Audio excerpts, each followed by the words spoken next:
जय श्री माता जी। विश्व के सभी भाई बहनों का निर्मल धाम आश्रम आवड़गांव, तालुका राहुरी व जिला अहमदनगर स्थित व परम पूज्य श्री माता जी निर्मला देवी द्वारा स्थापित विश्व का पहला आश्रम आप सभी का सहर्ष स्वागत करता है।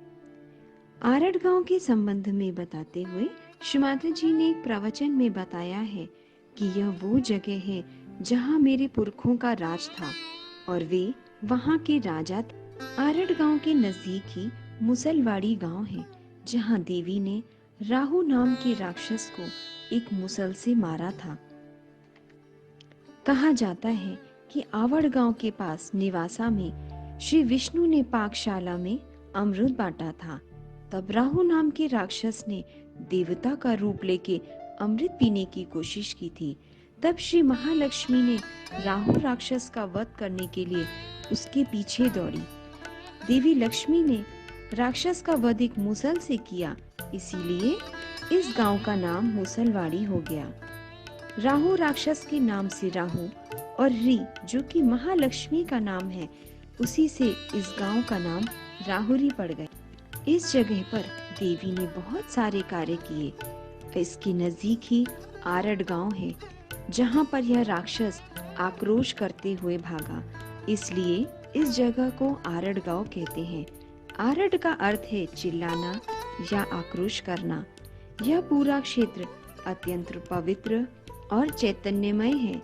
इसी क्षेत्र में नवनाथ भी रहे हैं और उन्होंने यहाँ काफी कार्य किया है। जैसा आपको पता है, शिरडी के श्री साईनाथ भी यहाँ से बहुत नजदीक हैं। ये पूरी धरती अत्यंत पवित्र है। यहाँ कुएं के पानी को श्री माता जी ने समुद्र के पानी से आशीर्वादित किया है। श्री माता जी ने कहा है कि आवड़ गांव की मिट्टी में अगर आप ध्यान करें, उसे अपने हाथों और पैरों से स्पर्श करके बैठें तो आपकी सभी समस्याएं नष्ट हो जाती हैं। आइए अब जानते हैं मुसलवाड़ी स्थित स्वयंभू एकादश रुद्र के बारे में। इसी गांव में मसोबा नामक देव स्थान है, जो तालाब के नजदीक है।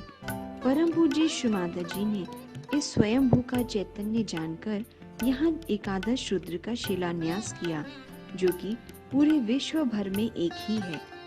मुसलवाड़ी के पश्चिम में टाकली मियाँ या मियाँ की टाकली नाम का एक गांव है, जहाँ पर मियाँ की दरगाह है। श्री माता जी ने बताया है कि वो एक आत्म साक्षात्कारी संत थे। इसी गांव में स्कूल में सहयोग कार्यक्रम के दौरान पहली बार श्री माता जी का मिरेकल फोटो आया, जिसमें आकाश से आती हुई चैतन्य लहरियां श्री माता जी पर आ रही हैं। राहुरी के सहयोगी विश्व भर में विशेष पहचान है। परम पूज्य श्री माता जी के पिताजी यहीं के शिंगवे नाइक गांव के थे। श्री माता जी की माता जी और नानी जी यही नांदगांव की थी और ये दोनों गांव एक दूसरे से 2 किलोमीटर की दूरी पर हैं और राहुरी की सीमा पर हैं। राहुरी के बारे में श्री माता जी हमेशा कहती हैं कि ये मेरा मायका है। उन्हें राहुरी से प्रचंड प्रेम है। मार्च 1975 में श्री माता जी राहुरी के कृषि विश्वविद्यालय में विद्यार्थियों, प्रोफेसर और कर्मचारियों को आत्म साक्षात्कार देने के लिए आई थी। उसी समय इस गांव को सामूहिक आत्म साक्षात्कार प्रदान किया। इसी यूनिवर्सिटी में सहज के कई रिसर्च भी किए गए। अपने विदेशी सहयोगी भाई बहन भी इंडिया टूर में राहुरी आते रहते हैं।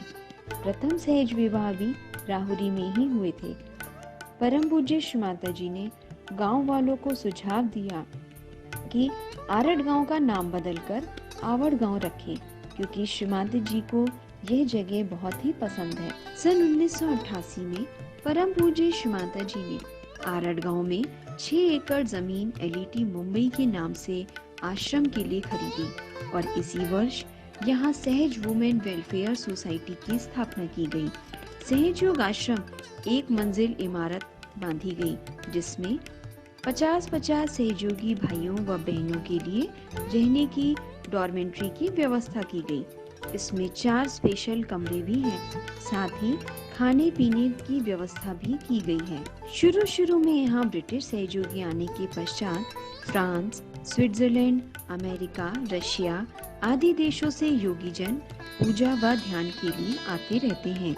इस पवित्र चैतन्यमय भूमि के कारण परम पूज्य श्री माता जी देशी व विदेशी सहयोगियों को लेकर आत्म साक्षात्कार के कार्यक्रम करती रहीं और इसी स्थान से विश्व भर में सहयोग के प्रचार प्रसार के लिए प्रोत्साहन मिलता रहा है। परम पूज्य श्री माता जी द्वारा आशीर्वादित और चैतन्य इस आश्रम में विश्व के सभी सहयोगी अपने आध्यात्मिक उत्थान व ध्यान धारणा के लिए आए, निवास करें, इस स्थान का आनंद लें, ऐसी श्री माता जी की इच्छा रही है और इसी उद्देश्य को सामने रखते हुए the life eternal trust Mumbai ने इस आश्रम के विस्तारीकरण की योजना की है। 17 जनवरी 2022 में प्रिय कल्पना दीदी के हाथों इस शुभ कार्य का उद्घाटन हुआ। इस प्रोजेक्ट का लेआउट इस तरह है जो कि आप स्क्रीन पर देख सकते हैं। यहाँ पर 30 बाय 40 मीटर का सभागृह है जिसमें 1200 सहयोगी बैठ सकते हैं। ये सभागृह प्रोफेलेक्स टाइप रूफ का बना हुआ होगा। सभागृह के बीच में कोई भी कॉलम नहीं है। सभागृह के अंदर 10 बाय 5 मीटर का स्टेज है और पीछे की तरफ 2 पूजा रूम और सांस्कृतिक कार्यक्रम की तैयारी के लिए 2 ग्रीन रूम रखे गए हैं। सभागृह के सामने पोर्च व दोनों साइड में गार्डन और बैठने की व्यवस्था भी की गई है। 110 सहयोगी भाइयों और 110 सहयोगिनी बहनों के लिए 2 डॉर्मेट्री की व्यवस्था होगी। 200 से 250 सहयोगियों के लिए किचन में भोजन की व्यवस्था की जा सकेगी। एक सेमिनार ऑफिस होगा। विशेष अतिथियों के लिए 1 BHK ब्लॉक भी बनेंगे। लेडीज व जॉइंट टॉयलेट के अलावा 100 कार व 300 स्कूटर के पार्किंग की व्यवस्था भी की गई है। इस आश्रम में अभी तक महिला सक्षमीकरण व महिला सशक्तिकरण के तहत महिला सेमिनार आयोजित किए गए हैं। यहाँ वर्ष भर सभी पूजाएं भी होती हैं। इस आश्रम में हर शनिवार शाम 6 बजे नियमित मेडिटेशन सेंटर का भी आयोजन होता है। आसपास के सभी गांवों में सहज प्रचार प्रसार का कार्यक्रम नियमित होता रहता है। आश्रम का यही उद्देश्य है कि आगे भी सारे विश्व के सहयोगी यहाँ आकर सामूहिक सेमिनार का आयोजन करें और सहज ज्ञान का आनंद लें और दें। विश्व के सभी सहयोगी इस कार्य के लिए the life eternal trust Rahuri और मुंबई की तरफ से सप्रेम आमंत्रित है।